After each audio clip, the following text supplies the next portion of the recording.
খাতুনে জান্নাত ফাতেমার বাড়ির উদ্দেশ্যে আমি যখন মসজিদে কুবার উদ্দেশ্যে রওনা করি, খাতুনে জান্নাত ফাতেমার বাড়ির সামনে যাইয়া আমি দয়াল নবী ঘরের দরজায় সালাম প্রদান করলাম, আসসালামু আলাইকুম ইয়া আহলে বায়াত। আমি যখন সালাম দিলাম, আমার ঘরের দরজাটা খুললেন খাতুনে জান্নাত ফাতেমা। আমি নবী কালো রঙের চাদরটা লাগাইয়া খাতুনে জান্নাত ফাতেমার ঘরের সামনে দাঁড়াইলাম। খাতুনে জান্নাত আমাকে আহলান সাহলান মারহাবান বইরা ঘরে ডাকলেন। আমি নবী খাতুনে জান্নাত ফাতেমার ঘরের মধ্যে ঢুকার সাথে সাথে এবার হযরত আলী রাদিয়াল্লাহু তাআলা আনহু আগমন করলেন। মা ফাতেমার স্বামী হযরত আলী যখন আগমন করলেন, আমার দয়াল নবী ডাক দিয়া কয়, ফাতেমা, ও ফাতেমা, আমার হাসান আর হুসাইন আমার দুইজন প্রাণের নাতি কোথায়? দুইজন যখন আগমন করলেন, আমার নবীজির শরীর মুবারকে কালো রঙের যে পশমি চাদরটা, আমার নবী এই চাদরটাকে এইভাবে মাথার উপরে মেইলা ধরলেন। ডাক দিয়া কয়, ফাতেমা, তুমি আমার চাদরের নিচে প্রবেশ করো। ডাক দিয়া কয়, ও মাওলা আলী, তুমি আমার চাদরের নিচে প্রবেশ করো। আমার দয়াল নবী মাঝখানে, খাতুনে জান্নাত ফাতেমা চাদরের নিচে, ডান দিকে হযরত আলী রাদিয়াল্লাহু তাআলা আনহু। এমন টাইমে ইমাম হাসান আর হুসাইন দুইজনকে একসাথে হাসনাইন বলা হয়, দুইজন আগমন করলেন। আমার নবীজি তাদেরকেও চাদরের নিচে ঢুকাইলেন। আমার নবী চাদরের নিচে ঢুকায়া আল্লাহ তাআলার কাছে দোয়া করলেন, আল্লাহুম্মা হাউলাই আহলু বাইতি। জোরে জোরে বলেন সুবহানাল্লাহ। নবী আমার দোয়া করলেন, আল্লাহ আপনি তাদেরকে কবুল করেন, এরা হলো আমার আহলে বায়াত। আমার আল্লাহ তাআলার সাথে সাথে আয়াত নাযিল করে দিলেন, বিসমিল্লাহির রহমানির রহিম, ইন্নামা ইউরিদুল্লাহু লিইয়ুযহিবা আনকুমুর রিজসা আহলাল বাইতি ওয়া ইউতাহহিরাকুম তাতহীরা। আল্লাহ তাআলা জানায়া দেয়, নিশ্চয়ই নবী গো, যারা আপনার আহলে বায়াত, আপনার বংশধর, আমি আল্লাহ তাআলা তাদের মধ্য থেকে সকল প্রকার অপবিত্রতা দূর করে দিয়ে আমি আল্লাহ তাদেরকে পবিত্র বানাইলাম। জানতে চাই, আমার আল্লাহ যদি কাউকে পবিত্র বানায়, অপবিত্র বলার ক্ষমতা কারোর আছে নাকি? নাই, নাই, কারোর ক্ষমতা নাই। আমার আল্লাহ হযরত খাতুনে জান্নাত ফাতেমা, হযরত আলী রাদিয়াল্লাহু তাআলা আনহু, হযরত ইমাম হাসান, হযরত ইমাম হুসাইন, আমার দয়াল নবী, এই পাঁচজনকে আল্লাহ তাআলা পবিত্র বানাইছেন।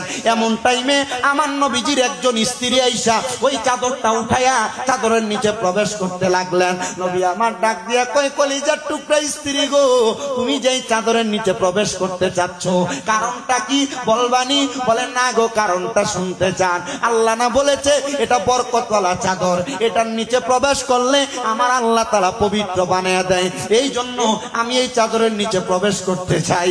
আমার নবী ডাক দিয়া কয়, হে আমার স্ত্রী গো, তুমি তোমার জায়গায় সম্মানিত, আমরা আমাদের জায়গায় সম্মানিত, এই জন্য আমরা এই জায়গার মধ্যে এসেছি। বন্ধুরে, কেন আমার আল্লাহ তাআলা তাদেরকে এত সম্মানিত করলেন, কেন এত মর্যাদাপূর্ণ বানাইলেন, একটু মনোযোগ দিয়া শুনবেন। আমার নবীজি ওই আয়াত নাযিল হওয়ার সাথে সাথে নবীজির দুইজন নাতিকে নবীজির হাতের মধ্যে ধরে ধরে রাস্তা দিয়ে চলে যাচ্ছেন। আমার নবীজির একজন নাতি ইমাম হাসানকে নবীর ডান কাঁধ মুবারকে উঠাইলেন, আর একজন নাতি ইমাম হুসাইন রাদিয়াল্লাহু তাআলা করে বাম কাঁধ মুবারক উঠাইলেন। উঠাইয়া আমার নবীজি রাস্তা দিয়ে হেঁটে যাচ্ছে। ইহুদি একজন দেখা ডাক দিয়া বলতেছে, হাসান হুসেন কত ধন্য, কত সুন্দর একটা দামি সাওয়ারের উপর, মানে ঘোড়ার মতো তুলনা করে বলছে, সাওয়ারের উপর উঠছে। নবী আমার হাসান হুসাইনকে ধইরা ইহুদির দিকে মুখটা ফিরিয়া ডাক দিয়া, ইহুদি রে, শুধু সাওয়ারি না, হাসান হুসাইন সাওয়ারের উপরে উঠছে, সাওয়ারি দামি না? এই সাওয়ারের উপরে যে দুইজন সাওয়ারি আছে, সাওয়ার যেমন দামি, ওই দুইজন সাওয়ারিও তেমন দামি। মানে হাসান হুসাইন যেই নবীর উপরে উঠছে, ওই নবী শুধু দামি না, নবীর উপর যে হাসান হুসাইন আছে, ওই হাসান হুসাইন তেমন দামি। নবী গো, কেন এত দামের কথা বললেন? বলে, কিছুক্ষণ পর তোমরা বুঝতে পারবা। আমার নবীজি এই দুইজন নাতিকে নিয়ে মসজিদে নববীতে প্রবেশ করেছে। আগের মদিনা আর এখনের মদিনা একরকম না। আমার নবীজি মদিনা শরীফের মধ্যে প্রবেশ কইরা হাসান রাদিয়াল্লাহু তাআলা আনহুকে নবীর ডান রান মুবারক উরু মুবারকে বসাইলেন, হুসাইন রাদিয়াল্লাহু তাআলা আনহুকে বাম রান মুবারক উরু মুবারকে উঠাইলেন। উঠাইয়া আমার নবীজি তাদেরকে আদর করতেছেন। সুবহানাল্লাহ বলবেন না? নবী আমার এমন ভাবে আদর করতেছে, খাতুনে জান্নাত ফাতেমা বলে, আমার কলিজার টুকরা, এই দুইটা সন্তানকে না দেখতে পেয়ে আমি মদিনার দিকে রওনা করলাম। মদিনার দিকে যাইয়া দেখি গো, আমার আব্বা মুহাম্মাদুর রাসূলুল্লাহ ইমাম হাসান রাদিয়াল্লাহু তাআলা আনহুর গলা মুবারকের মধ্যে চুম্বন করতেছে, ইমাম হাসান রাদিয়াল্লাহু তাআলা আনহুর ঠোঁট মুবারকের মধ্যে চুম্বন করতেছে, ইমাম হুসাইন রাদিয়াল্লাহু তাআলা আনহুর গলা মুবারকের মধ্যে চুম্বন করতেছে। এমন টাইমে আমি আমার বাবা মুহাম্মাদুর রাসূলুল্লাহর সামনে গেলাম, ডাক দিয়া বললাম, বাবা আপনি কেন দুইজন সন্তানকে দুই জায়গায় আদর করতেছেন? আমার আল্লাহ তাআলা আপনি নবীকে ইনসাফ প্রতিষ্ঠা করার জন্য দুনিয়াতে পাঠাইছে। নবী গো, আপনি তো নিজের ইচ্ছা মোতাবেক কোনো কর্ম করেন না। আমার আল্লাহ তাআলা আপনি নবীকে যেমন ইশারা করেন আপনি নবী তেমন কর্ম করেন। নবী গো, আপনি কেন দুই ভাইকে দুই জায়গায় চুম্বন করলেন?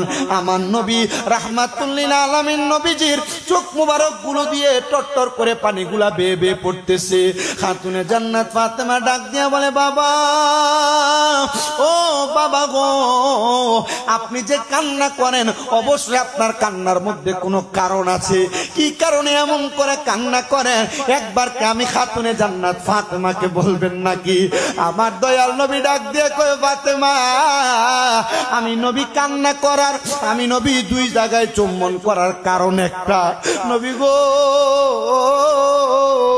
কোন কারণে কান্না করেন একবার বলেন না? নবী আমার ডাক দিয়ে কয়, ও ফাতেমা, কিছুক্ষণ আগে আল্লাহ তাআলার ফেরেশতা মুআল্লিমুল মালাইকা হযরতে জিবরাইল আলাইহিস সালাতু ওয়াস সালাম আমি নবীর সামনে আগমন করছি। আমার হাসান হুসাইন যখন আমি নবীর কুল মুবারকের মধ্যে বসা, আমার আল্লাহ তাআলা ঘোষণা কইরা দিছে, রে ফাতেমা, আমারে হাসান হুসাইন দুইজন নাতিরে আমি নবী যখন দুনিয়ার জমিনে থাকবো না, আমি নবীর রওজা মুবারকে থাকবো, আমার আল্লাহ তাআলা আমারে দুইজন নাতিকে উঠে নিয়ে যাবে। নবী গো, আপনি যদি দোয়া করেন আমার আল্লাহ তাআলা তাদেরকে উঠে নিবে না। আমার দয়াল নবী ডাক দিয়া কয়, ও ফাতেমা, আমি নবী কি দোয়া করব রে? আপনি জিবরাইল আলাইহিস সালাতু ওয়াস সালাম যখন আমি নবীরে খবর দিছে আমি নবীরে দুইটা কলিজার টুকরা নাতিরে নিয়ে যাবে, আমি জিবরাইলকে বললাম, ও গো জিবরাইল, আমি নবীরে দুইজন নাতির আগে আমি নবীর দুইজন সন্তান ছিল, একজনের নাম তৈয়ব আরেকজনের নাম তহের। আমার দুইটা সন্তানকে আমার আল্লাহ তাআলা উঠে নিয়ে গেছে।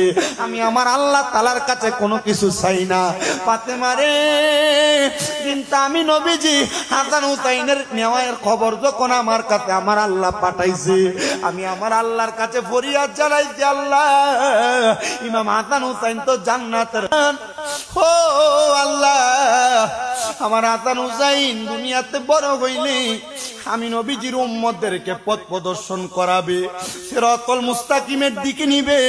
আল্লাহ আমার হুসাইন আর হাসানকে আপনি নিয়ে যায়েন না, আর যদি নিয়ে যান আপনি বলেন না এদের শহীদের বিনিময়ে আপনি আমি নবীরে কি দান করবেন?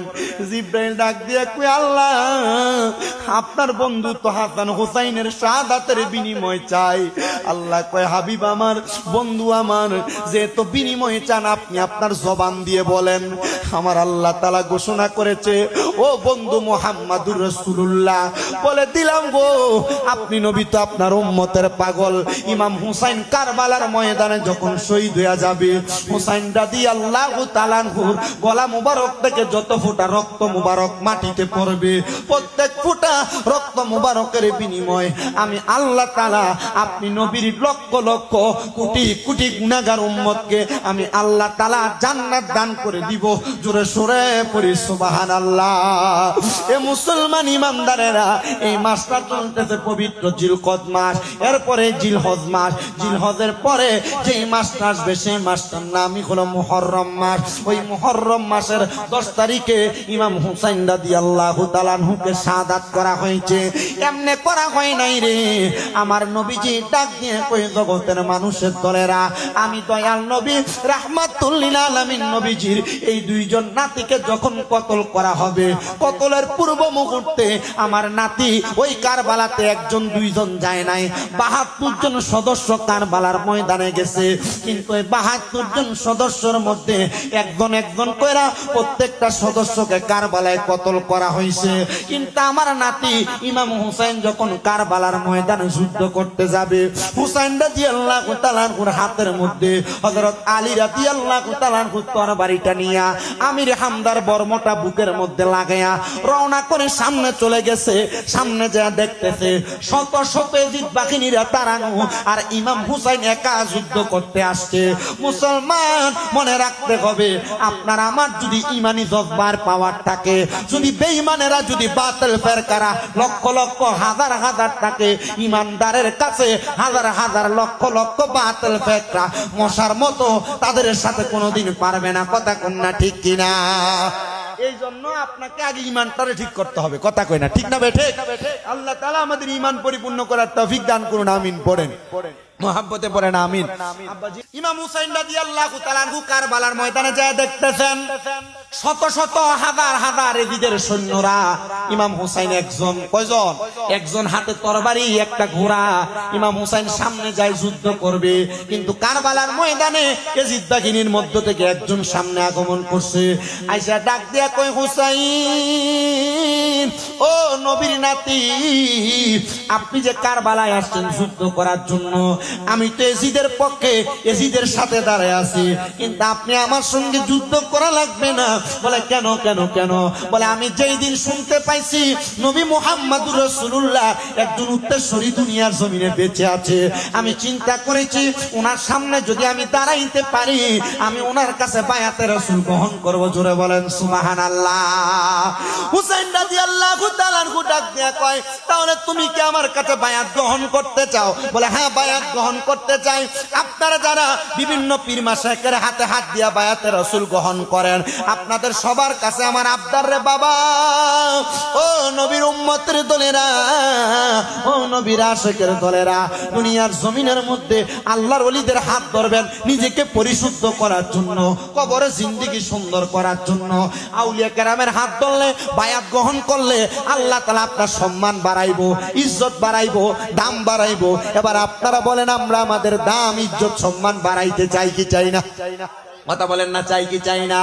ওই ব্যক্তি ছোট বাচ্চা 8 বছর বয়স, ডাক দিয়া কয়, হুসাইন আপনি আপনার হাতে ধরে আমারে বায়াত করান। এজিদের দলের একজন ডাক দিয়া কয়, পুত্রে তুই না আমরা দলের মানুষ, তুই যে নবীর বংশের কাছে যাক বায়াত নেওয়ার জন্য। ডাক দিয়া কয়, আব্বা গো, আপনারা যে সিদ্ধান্ত নিতেছেন নবীর নাতির গলার মধ্যে ছুরি চালাইবেন, যেই নাতি আমার জান্নাতে লইয়া যাইবো, ওই নাতির গলাতে আমি ছুরি চালাইতে পারবো না।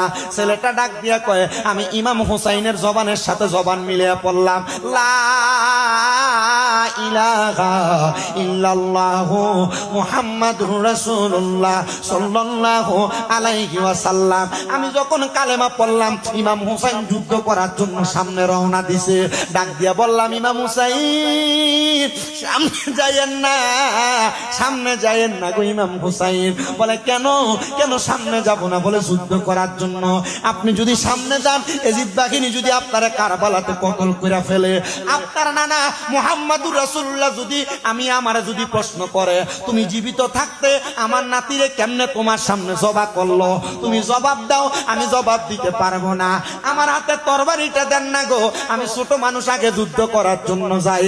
কিতাব প্রমাণ করে, শামে কারবালা কিতাব পড়া দেখলাম, ওই ছোট বাচ্চা হাতের মধ্যে তরবারি নিয়া এক এক কইরা 80 জনে জিদ বাহিনীরে কতল কইরা দিছে। ছোট বাচ্চাটার আব্বা কয়, কিরে আমার সন্তানের বয়স এত কম, তার শরীরে এমন শক্তি আসলো কোথা থেকে? ইমাম হুসাইন কয়, আল্লাহর কসম করে বলি রে, ইমানের কালিমা যারা পড়ে, ইমানের কালিমা যারা অন্তরের মধ্যে থাকে, এরার মরণের আগ পর্যন্ত ইমানের পাওয়ার দিয়া আল্লাহ তাআলার ফেরেশতার সহযোগিতা নিয়া শয়তানের সঙ্গে পর্যন্ত তারা যুদ্ধ করতে পারে। ছোট বাচ্চার আব্বাটা পেছন দিয়ে যে বাচ্চাটার গর্দান আলাদা করে দিছে। ওই কারবালার ময়দানে যত সৈন্য ছিল, সব সৈন্য তাকে দেখি ছোট বাচ্চাটারে আসমান থেকে অসংখ্য পরিমাণ রহমতের ফেরেশতা উপরের দিকে উঠায় নিয়ে যাচ্ছে। কে নিচ্ছে তারা বুঝতেছে না। ইমাম হুসাইন কয়, এ বাচ্চাটা আমার কাছে ইসলাম ধর্ম গ্রহণ করছে, কিন্তু এ বাচ্চাটা ইসলাম ধর্ম গ্রহণ করার পর তার কোনো নাম নাই, তোমরা দেখতেছো তার উপরে নিয়ে যায়, কে নেই তোমরা দেখো না? আমি ইমাম হুসাইন বললাম, তাকে জান্নাতের হুরেরা উপরের দিকে নিয়ে যাচ্ছে, আমি তার নাম রাখলাম হুরে জান্নাত। কারবালার ইতিহাসের মধ্যে এই হুরে জান্নাতের নাম এখনো পর্যন্ত বিরাজমান। ও বাবা, ওই কারবালার ময়দানে ইমাম হুসাইন যুদ্ধ করতেছেন, করতে করতে করতে কারবালার ময়দানে ইমাম হুসাইনকে শহীদ করা সম্ভব না। ইমাম হুসাইনকে যারা শহীদ করছে, মনে রাখবেন এজিদ বাহিনীর ভিতরে হাফেজে কোরআন ছিল 70 জন। কয়জন? অসংখ্য কোরআনে